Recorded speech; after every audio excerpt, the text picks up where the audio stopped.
رب اشرح لي صدري ويسر لي امري واحلل عقدة من لساني يفقهوا قولي رب زدني علما رب ارحمهما كما ربياني صغيرا اللهم صل على محمد وعلى آل محمد وبارک وسلم. آیت نمبر 7 کو دوبارہ سے کرنے لگی ہوں کیونکہ یہ آگے کنیکٹڈ ہے. اعوذ باللہ من الشیطان الرجیم بسم اللہ الرحمن الرحیم. میں نے بات کر لی تھی، اب بات کیے بغیر پھر سے شروع کروں گی. بسم اللہ الرحمن الرحیم. وذکروا، یاد کرو نعمت اللہ، اللہ کی نعمت علیکم جو تم پر ہوئی، میثاقہ الذی، اس کے ساتھ تم نے وعدہ کیا تھا، وَأَزْقَاكُمْ بِهِ، اور پکا تم بند گئے تھے اس کے ساتھ. یہ بات ہو رہی ہے اہل کتاب کے ساتھ. اور ایسے جب تم نے کہا تھا سمینا، ہم نے سن لیا ہے، وَأَطَعْنَا، اور ہم اس کی اطاعت کریں گے. سورہ بقرہ میں ہم نے کیا پڑھا تھا؟ سمینا وَأَطَعْنَا غُفْرَانَكَ رَبَّنَا وَإِلَيْكَ الْمَصِيرُ. مسلمان یہ کہتے ہیں، اور یہود و نصارہ کیا کہتے تھے؟ سمینا وَعَصَيْنَا، ہم نے سن تو لیا پر گناہ کی نافرمانی ہی کریں گے. تو بات یہ ہے جب اللہ جی اس کو دوبارہ سے ریوائز کر رہے ہیں اور اہل کتاب کو یہ کہہ رہے ہیں ذرا یاد کرو. دیکھیے جب ہم نے اسلام قبول کر لیا تو ہم نے ایک وعدہ کر لیا اللہ کے ساتھ. وہ کیا ہے کہ جو جو اس کی شرائط ہے ہم اس پر عمل کریں گے. جو جو ہمیں احکامات ملیں گے دین کی روح سے ہم اس کے پابند ہوں گے. ہم نماز بھی پڑھیں گے، ہم روزہ بھی رکھیں گے. تو یہ ایسا وعدہ جو تورات میں کیا گیا تھا یہود کے ساتھ، اس کی بات ہو رہی ہے کہ تم نے وعدہ کیا تھا، تم پکے بند گئے تھے اور اس وقت تم نے کہا تھا کہ ہم نے سن بھی لی ہے اور اطاعت بھی کریں گے. واتقوا اللہ، تو بس اللہ کا تقوی اختیار کرو. ان اللہ، بے شک اللہ، علیم بذات الصدور، سینوں کے حال بھی جاننے والا ہے. یہ بات کہنے کی ضرورت کیوں محسوس ہوئی کہ منافقت نہ کرو؟ سینوں کے حال کا بھی رب کو پتا ہے، اس لیے تم چھپا کے کچھ اندر کچھ باہر کچھ ایسا مت کرو. جو تمہارے اندر موجود ہے، اسی لیے کہتے ہیں نا کہ انما الاعمال بالنیات، کہ تمہاری عمل کا دار و مدار آپ کی نیت پر ہے. اگر آپ کی نیت اچھی ہے تو اس عمل کا اجر ہوگا. اور اگر آپ کی نیت یہ ہے کہ میں نے لوگوں کو سے اپریسیشن لینی ہے، لوگوں سے تعریف لینی ہے، لوگوں کو خوش کرنا ہے، تو پھر اللہ جی کہتے ہیں کر لو لوگوں کو خوش، میرے پاس کچھ نہیں ہے تمہارے لیے. آپ پڑھ رہے ہیں ریا کرنے والے کی میں یاد کرواتی ہوں آپ کو کہ ایک چٹان پر مٹی رکھ دی، اس میں بیج ڈال دیا. سورہ بقرہ 3 پارہ پہلا رکوع. تو اس میں بیج ڈال دیا، بارش زور کی ہوئی تو دانا بھی گیا، بیج بھی گیا، تمہاری محنت بھی گئی، مٹی بھی اتر گئی اور خالی چٹان رہ گئی.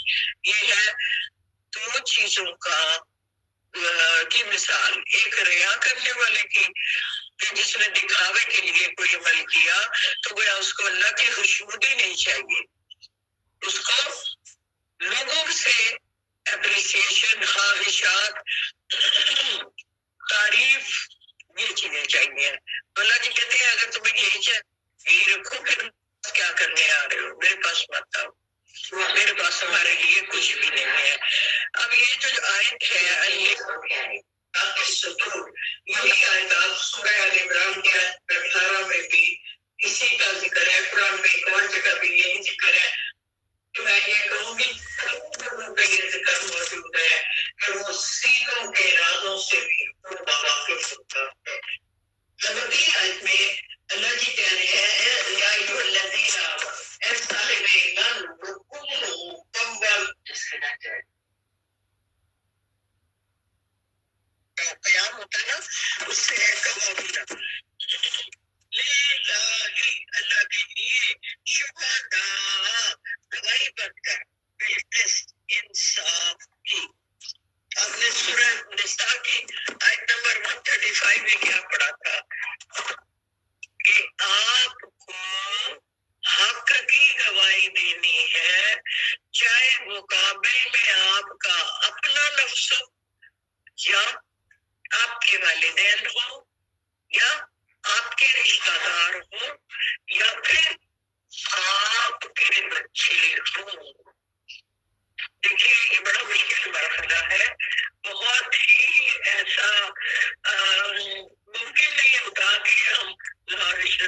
جھگڑے بن جائے. کبھی یہ ہے کہ ہم سامنے ماں باپ کے خلاف گواہی دے دیں. یا کبھی لوگ کتنے مائیں ہیں جو اپنے بچے کو قصوروار دے کے عدالت میں جا کے یہ کہہ دیں کہ اس کو پکڑ لو. نہیں ہوتا کام ہے. لیکن اللہ جی کہتے ہیں یہی کرنا ہے, یہی جہاد ہے. اب اگلی بات یہ ہے کہ یہاں تک کی بات ختم نہیں ہو جاتی. اللہ کے گواہ کب بنیں گے آپ؟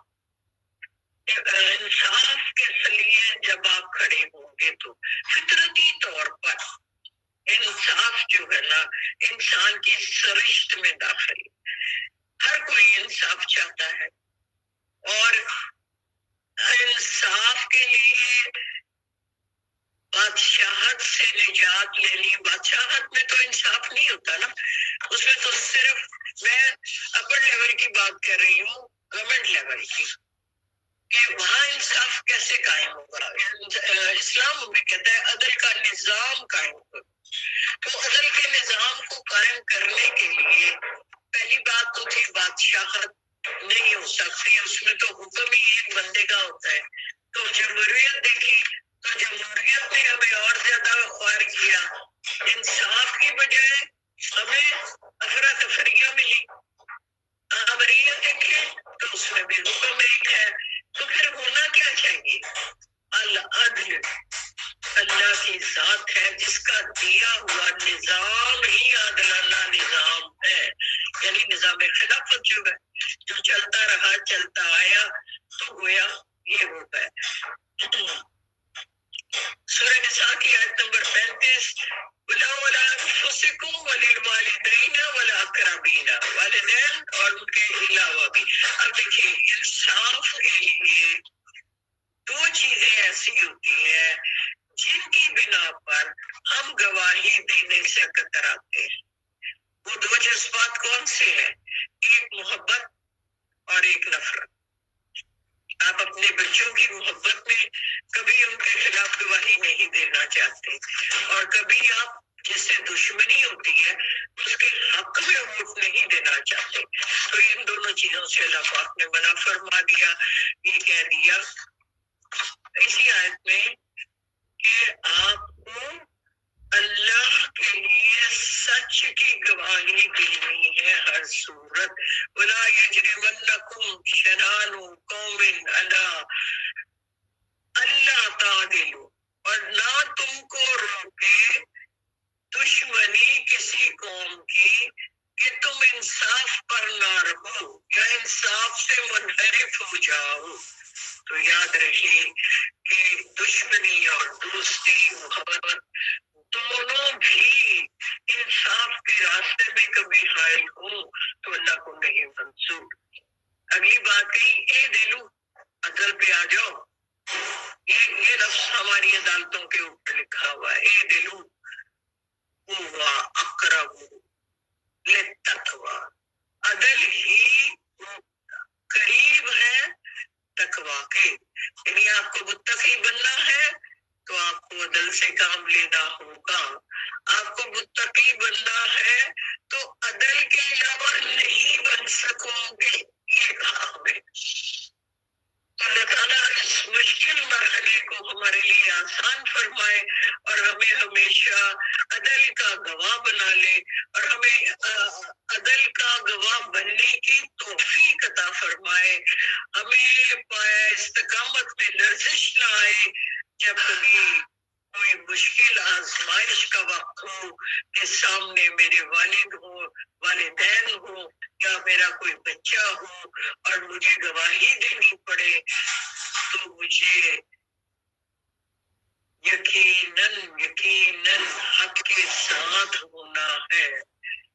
یاد یہ رکھنا ہے. ایک ہم تو اس کو بچے کے معاملے میں یا والدین کے معاملے میں ہم تو ایک دم جذباتی ہو کے کہتے ہیں ہو نہیں سکتا میرے بچے نے ایسا کوئی گندا کام کیا ہو, یہ تم کو کوئی غلط فہمی ہوئی ہے, میرا والدین ایسے نہیں کر سکتے. تو یہ رویہ غلط ہے. اللہ جی کہہ رہے ہیں حقیقت پسند ہو جاؤ عدل کا نظام قائم کرو اور عدل کی گواہی دینے والے بن جاؤ، چاہے مقابل میں تمہارے اپنی ذات ہو، تمہارے والدین ہو، تمہارے رشتہ دار ہو یا تمہارے بچے ہوں۔ اب آگے چلتے ہیں۔ وعد اللہ الذین، اللہ کا وعدہ ہے ان لوگوں سے آمنو جو ایمان لے آئے، وعملوا الصالحات اور انہوں نے نیک اعمال کیے، لہم مغفرۃ ان کے لیے مغفرت ہے، واجر عظیم اور بڑا اجر ہے، والذین آیت نمبر 10 وہ لوگ کفروا جنہوں نے انکار کیا، وَكَذَّبُوا اور جھٹلایا بِآیاتِنَا ہماری آیات کو، أُولَٰئِکَ أَصْحَابُ الْجَحِیمِ یہی لوگ جہنم والے ہیں۔ یا أَیُّهَا الَّذِینَ آمَنُوا اذْکُرُوا نِعْمَتَ اللَّہِ اے اہل ایمان لوگوں یاد کرو اللہ کی نعمت کو۔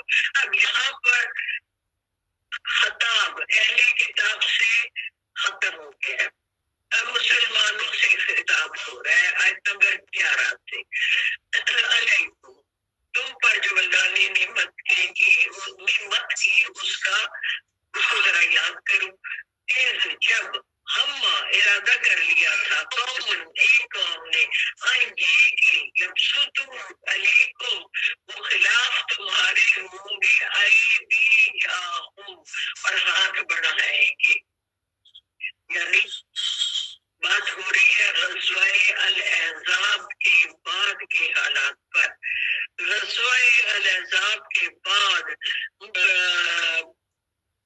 مکہ کے قریش اور کافر اور منکر سب نے دوبارہ سے جنگ لڑنے کا ارادہ کیا تھا اور ہاتھ بڑھانے کی کوشش کی تھی، تو پھر کیا ہوا؟ وَكَفَّ أَيْدِيَهُمْ عَنْكُمْ روک دیا گیا ان کے ہاتھوں کو اللہ جی نے۔ یہاں وہ صورت بھی قابل ذکر ہے، صلح حدیبیہ سے پہلے والا واقعہ جو ہے، اس وقت بھی جب پیارے نبی صلی اللہ علیہ وآلہ وسلم عمرہ کی غرض سے گئے تھے اور مشرکین مکہ جو تھے وہ چڑھ دوڑے تھے اور ان کا یہ ارادہ تھا کہ ان کو یہیں پہ ختم کر دیا جائے، لیکن اللہ جی نے ان پر ایک رعب ڈال دیا تھا، ان پر تو ان کے ذہن میں یہ رہا کہ ہم تو مسلمانوں کا مقابلہ نہیں کر پائیں گے، تو انہوں نے شرائط بھیجی جس کو سورہ فتح میں اللہ پاک نے فتح کے مبین قرار دیا کہ وقتی طور پہ وہ سخت معاہدہ تھا، لیکن اللہ تعالیٰ کو اس میں بہتری نظر آ رہی تھی اور اللہ تعالیٰ نے اس کو بہترین بنا دیا اور وقت سے پہلے اس کو فتح مبین قرار دیا۔ اس میں جو سب سے زیادہ کڑی شک تھی وہ یہ تھی کہ کوئی مسلمان اگر مدینے چلا جائے گا تو اس کو واپس مکے بھیج دیا جائے گا، لیکن اگر کوئی مدینہ سے مکہ آ جائے گا تو وہ واپس نہیں کیا جائے گا، اس کی اپنی خواہش پر عمل ہوگا۔ اور اسی طرح ابھی یہ معاہدہ لکھا جا رہا تھا کہ صحابہ میں سے ایک شخص آیا اور اس نے کہا یا رسول اللہ صلی اللہ علیہ وسلم میرا زخم سینہ زخموں سے چھو رہا، مجھے اپنے ساتھ لے جائیے، تو حضور نے کہا میں دستخط ہو چکے معاہدے پہ، اس لیے میں آپ کو ساتھ نہیں لے جا سکوں گا، آپ کو نے پہلے بھی پڑھا ہے۔ اور جب کوئی قتل خطا ہو یا اس طرح کا معاملہ ہو تو اللہ جی کہتے ہیں وعدوں کی پاسداری کرنا ہے، اپنے وعدوں کو ایفا کرنا ہے، وعدوں سے نہیں پھرنا، کوئی بھی حالت ہو اللہ اس کے بعد کوئی اس میں سے بنا دے گا اچھی صورت۔ آیت نمبر 12 پہ آ جائیے، اب پھر دوبارہ بیان آ گیا وَلَقَدْ أَخَذَ اللَّهُ مِيثَاقَ بَنِي إِسرَائِیلَ اور اللہ تعالیٰ نے لیا تھا ایک عہد، پکڑا تھا میثاق وعدہ بنی اسرائیل سے، یہی بات وَبَعَثْنَا مِنْهُمُ اثْنَا عَشَرَ نَقِیبًا تو بنائے تھے ان میں 12 10 یعنی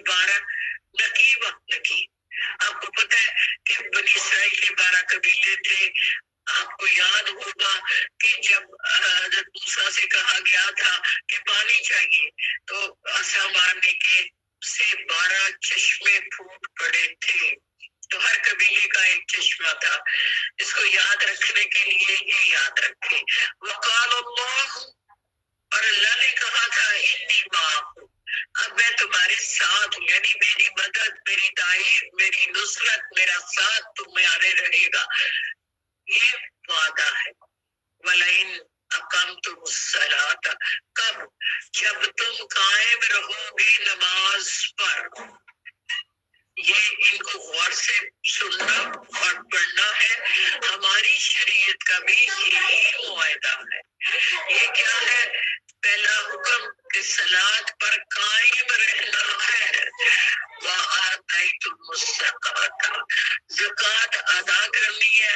اور زکوٰۃ کا جو لفظی ترجمہ ہے یعنی پاکیزہ رہنا ہے، یہ بھی کرنا ہے. زکوٰۃ بھی ادا کرنی ہے اور پاکیزگی بھی اختیار کرنی ہے. وَآمَنْتُمْ بِرُسُولِي، اور ایمان رکھنا ہے رسولوں پر. اب دیکھیے یہود دونوں کے اوپر ایمان نہیں رکھتے. ایک حضرت عیسیٰ اور دوسرے پیارے نبی صلی اللہ علیہ وآلہ وسلم. عیسائی نہ صرف یہ بلکہ وہ ایک اللہ کے نبی حضرت عیسیٰ کے لیے انتہائی غلط الفاظ استعمال کرتے ہیں کہ وہ زنا سے پیدا ہوئے. یوسف نجار کے ساتھ بی بی مریم کی منگنی ہو چکی تھی، تعلق قائم انہوں نے کر لیا تو اس طرح حضرت عیسیٰ پیدا ہو گئے. یہ انتہائی کسی نبی پر ہمیں قرآن نے بتا دیا نا کہ وہ نبی تھے. ہمیں قرآن نے بتا دیا کہ ان کو زندہ اٹھایا گیا تھا. اللہ جی نے خود بتا دیا. اس کے بعد بھی یہود ان پر ایمان نہیں لاتے اور نہ ہی قرآن پر ایمان لاتے. تو یاد یہ رکھنا ہے اس طرح کا الزام کسی نبی پر لگانا انتہائی بری بات. وَأَنذَرْتُمُوهُمْ، اور ان رسولوں کی مدد کرتے رہو.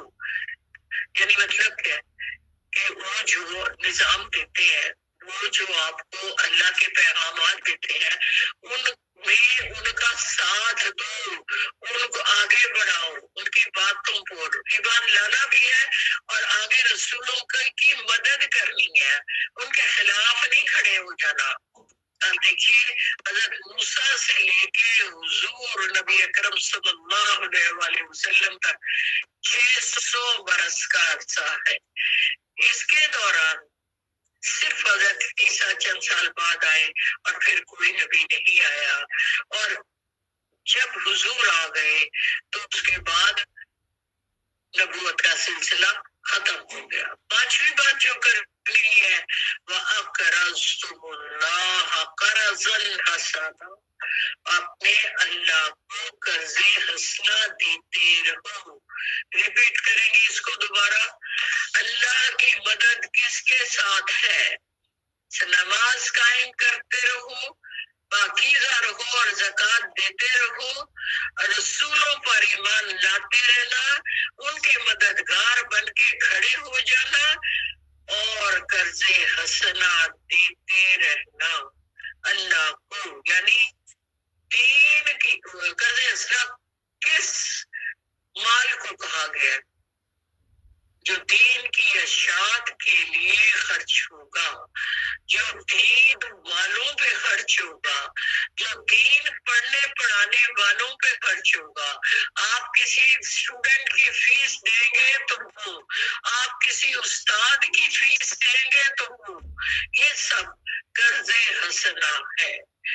اور اس کا اجر آپ پڑھ رہے ہیں کہ ایک دانہ بوئیں گے 7 بالیاں، ایک پودا اس میں 7 بالیاں، ہر بالی میں 100 دانے.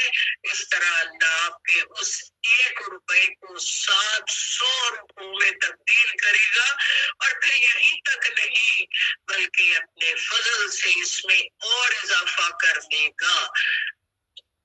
دونوں جہانوں میں، دنیا میں بھی